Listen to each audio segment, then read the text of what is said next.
Good morning and welcome to Coffee on the Coast. I'm your host this morning, Tina Prigge. I am delighted to welcome to the show Linda Reid and Jake Fincher, both with the Lake Michigan stakeholders. Good morning, you guys. Welcome to Coffee on the Coast. Morning. Good morning.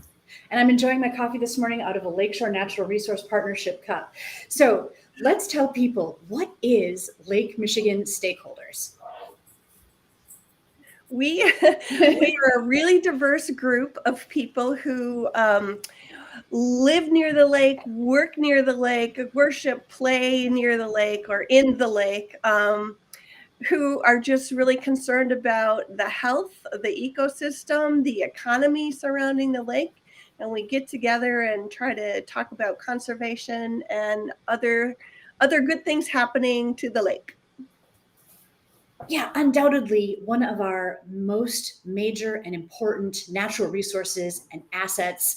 I am so thankful that there is a group like Lake Michigan Stakeholders that is looking out for this, right? Let's talk about some of these important facts about the lake. Lake Michigan is the only Great Lake entirely within the United States. I have to admit, before this morning, I did not know that fact. Lake Michigan's shoreline is over 1,600 miles long, which is the distance from Chicago to the Florida Keys. The 5 Great Lakes contain 90% of the US freshwater supply and 18% of the world's freshwater supply. So again, one of the reasons why this is so important. And over 2 million Wisconsin residents live on or near the shoreline of Lake Michigan. And water from Lake Michigan impacts us all economically. We use it for drinking, food, bathing, industry every day. Does that about sum it up, you guys? I've got one more for you. Yeah. Lake Michigan the Great Lakes serve as the drinking water source for over 48 million people. It's amazing. And as you can see, what we learn when we see that other places are having droughts or water shortages, we are so blessed and fortunate to be living right here on the coolest coast, on the shores of Great Lake Michigan. So I know that you guys have upcoming a Lake Michigan Day where people can engage and do a bit to help support what's going on. Can you tell us more about what Lake Michigan Day is? Jake, why don't you start off and I'll fill in some details. Yeah, definitely. So Lake Michigan Day is quite exactly what it sounds. It's a day to celebrate living and working along Lake Michigan. We have this event every year, and it is August 12th this year.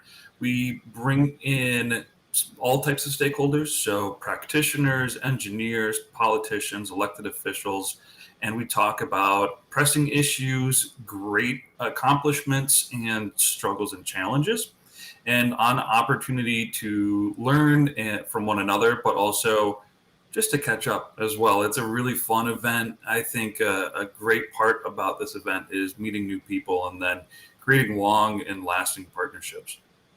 Oh, I love that. So one of the events, I imagine this is not the only event, right? But since we're broadcasting live from Manitowoc, we're talking about the Lake Michigan Day event at the Wisconsin Maritime Museum. It's on Friday, August 12th. Are there other events, or is this the one and only? Well, go ahead, Jake. Yeah, this is the keystone event, I would say. So this is the focus area. Okay. In the past and still potentially, we have the opportunity to support satellite events. So if you can't make it to the main event, we can help support you host your own event, whether that's just tabling at a local museum or library. We can help provide resources to make that event of your own and help get the word out there about attending those satellite events. Cool. Well, I love it that the Keystone event is in the heart of Manitowoc at the Wisconsin Maritime Museum. And I think one thing that you said, Jake, that is so important is that it's not just applicable to one segment of society or one group, right? The health and well-being of the lake really depends on the synergies and the cooperation of all these different groups that you mentioned. So what time of day is the event at the Maritime Museum? Sure. We kick off at 8:30 in the morning. We'll have a breakfast and some networking, and then the program starts at 9:15. And it'll go a little past noon, and then we also have time for networking after the event on the deck at the Maritime Museum. Oh, which is so cool. Literally some of the best views in Manitowoc, overlooking the Manitowoc River, the USS Cobia submarine. You can see the lighthouse in downtown Manitowoc. What a cool choice, you guys. Do people need to register if they're planning to attend? Yes, the registration will go live shortly after our call this morning. And so you can find it on the Lake Michigan Stakeholders website. If you click on Lake Michigan Day, we should be ready to go. I'd say give us till about noon, but then the event registration will be live. Okay, I'm going to put up a link to your website. I'm just adding it right now. Let's see if we can see this. LakeMichiganStakeholders.org. That's okay, right. So after this live stream, look out on the website. There'll be an opportunity for you to register and participate. Are you having guest speakers or anything like that that we should let people know about? Yeah, we have some really good guest speakers lined up. Our keynote address is going to be from Russ Green, and he's yep, everybody loves Russ. He's the NOAA Great Lakes Regional Coordinator, and he is going to be talking about the Wisconsin Wisconsin Shipwreck Coast National Marine Sanctuary. So it's official, it's moving forward, and so Russ is going to talk about that. Along with a panel of other folks who kind of helped get it to where it is today, and talking about how it will add to Wisconsin's tourism economy. Oh, that's fantastic. We've also got folks from the Green Bay National Estuarine. Easy for you to do, Linda. Estuarine Research Reserve to talk about what's happening there. There's also a new environmental equity tool coming out in Wisconsin, and Mike Fries from Wisconsin Coastal Management, the Department of Administration is going to talk about that. We got some folks from UWM School of Freshwater Sciences talking about fish habitat study. Some folks from engineering firms talking about green infrastructure projects, and more. Oh, it sounds amazing. What an informative, knowledge-packed morning, essentially, at the Wisconsin Maritime Museum. This is Lake Michigan Day, Friday, August 12th. I think you also, Jake, you mentioned something about a Lake Michigan champion. Tell us what that is. Yeah, so each year we nominate individuals from different walks of life to kind of embody that sector for the day, or for the year, actually. So we have resources online where you can go on and vote and nominate your champion. There's different segment areas, focusing on nonprofits, elected officials, and businesses. And I believe there's another one, I think an individual award. So if you go online, there's more resources on there to nominate individuals who you think are going above and beyond in doing their work to protect our coastal resources. Are you currently accepting nominations now? I think the website says we're not, but we might be able to make a little tweak. Actually, we're done. You're done. Okay. Okay. The selection committee is working through the nominations right now, and we'll be celebrating those who are selected as champions at Lake Michigan Day. Oh, cool. So if somebody's been nominated, those announcements are going to be made on August 12th at the Maritime Museum. That's right. That's correct. Very cool. Is this something that you do annually? Is that a recognition that's awarded?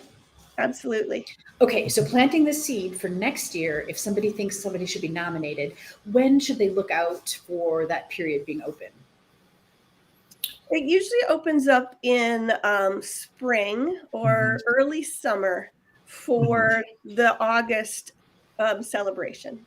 Okay, awesome. And so I think if you go to this website that's listed right here, LakeMichiganStakeholders.org, make sure you follow it and check in with it from time to time, and that'll provide you all the information that you need. By the way, let's take a look. I'm going to pull up the website. So, and let me just take this caption away for a second. So this is, let me put that back.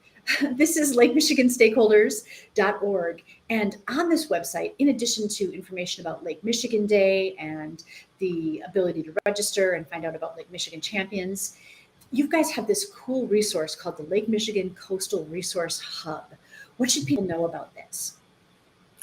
Yeah, so the Resource Hub, I think, really is an embodiment of what we try to do at Lake Michigan Stakeholders, which Lake Michigan Stakeholders isn't its own individual entity. It's comprised of multiple organizations, governmental entities, nonprofits, anyone who considers themselves a stakeholder. And so with that, we work together to provide a unified voice for Lake Michigan.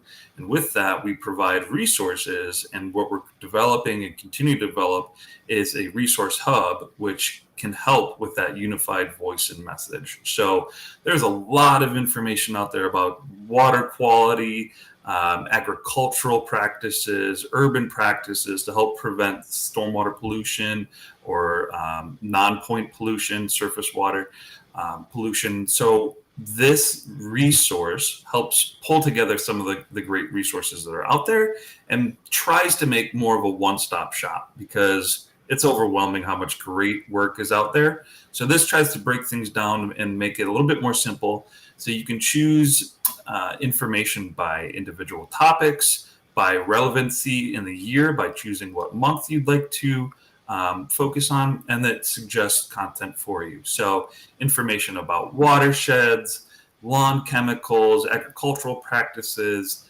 lawn waste and natives and rain gardens, rain barrels, a lot of information out there. And then once you click on some of those topics, it provides resources such as flyers, PDFs, photographs, fact sheets, social media posts, in some cases videos, and there's some really great resources about rain gardens, and there's a whole manual about how to build your own rain garden. So a lot of information there, but it's pretty simple to navigate. That was our main goal, is to make it easy to read, easy to access, and easy to download.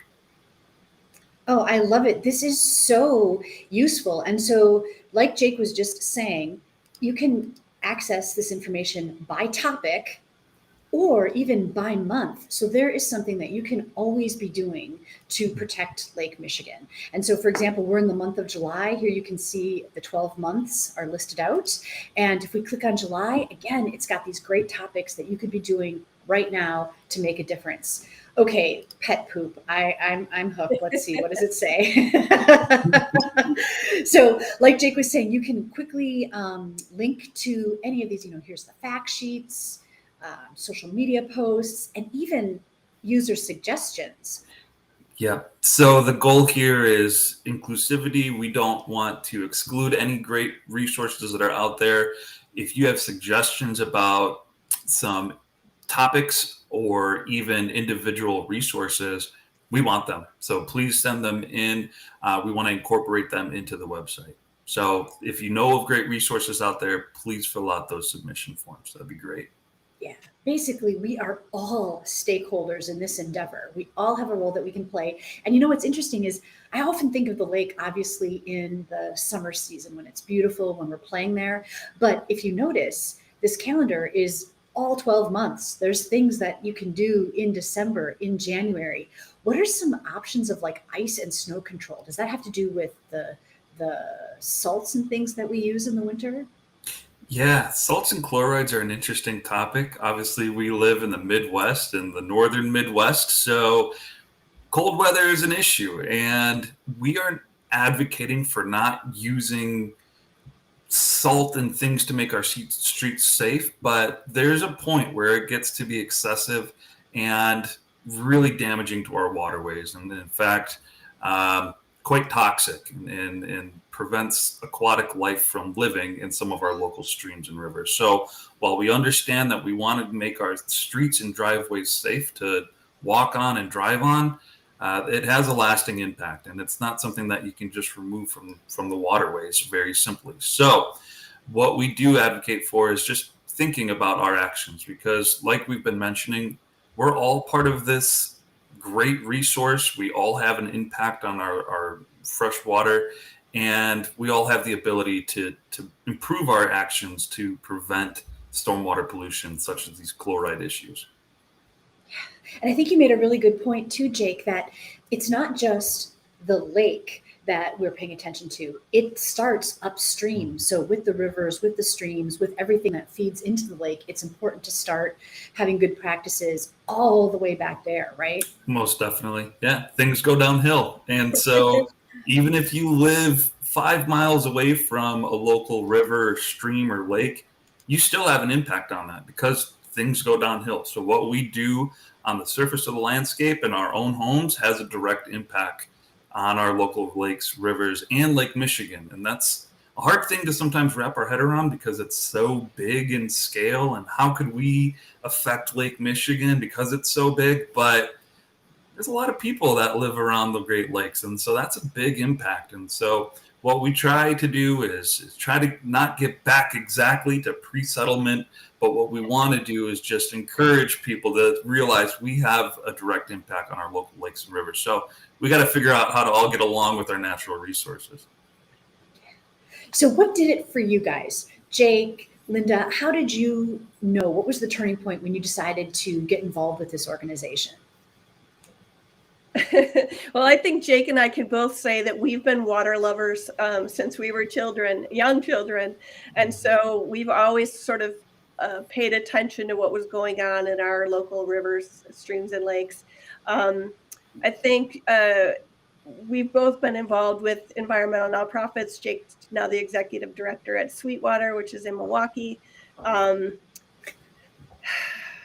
It's a passion. It's also really fun to be surrounded by people who are as passionate about this as we are. And so that's a great thing about Lake Michigan Day is you get to be with people that feel the same way as we do about that precious resource. And it's also,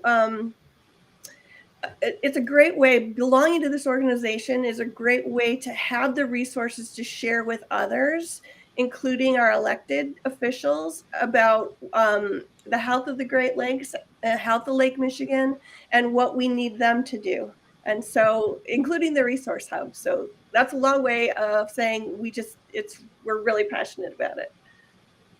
Right. So in a way, this organization, you guys are the Lorax for Lake Michigan, right? The lake doesn't have its own voice, so it needs the voice of passionate individuals like yourself to advocate for it, in the political sphere, all around. Thank you for everything that you're doing. So does that mean that other people that might share this passion have the opportunity to become a part of the organization? And if so, tell us how. Yeah, most definitely. I also want to add that, strictly passion doesn't mean that that's what you need to join the group. It's fun. We have a great time doing this. We're working on serious stuff, but we're not the most serious people. We have fun doing these things.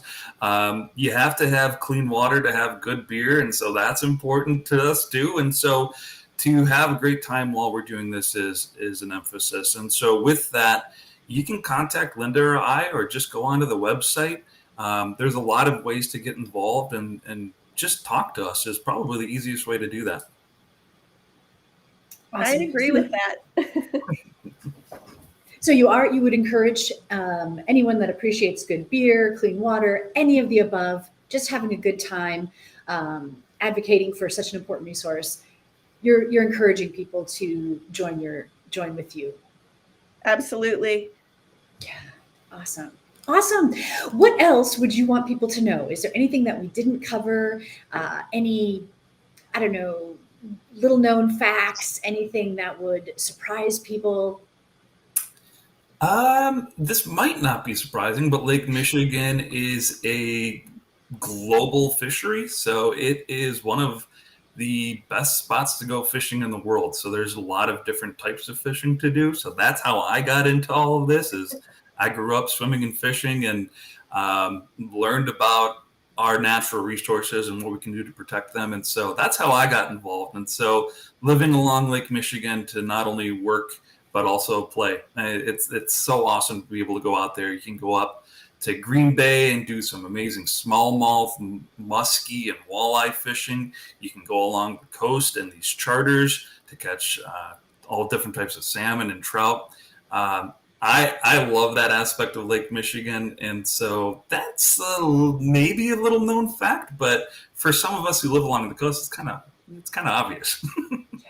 Yeah, and a good point that we eat what comes out of the lake too. So not only are we drinking it, but we're eating it. So of course we should be, protecting this resource for it to be as pristine as possible.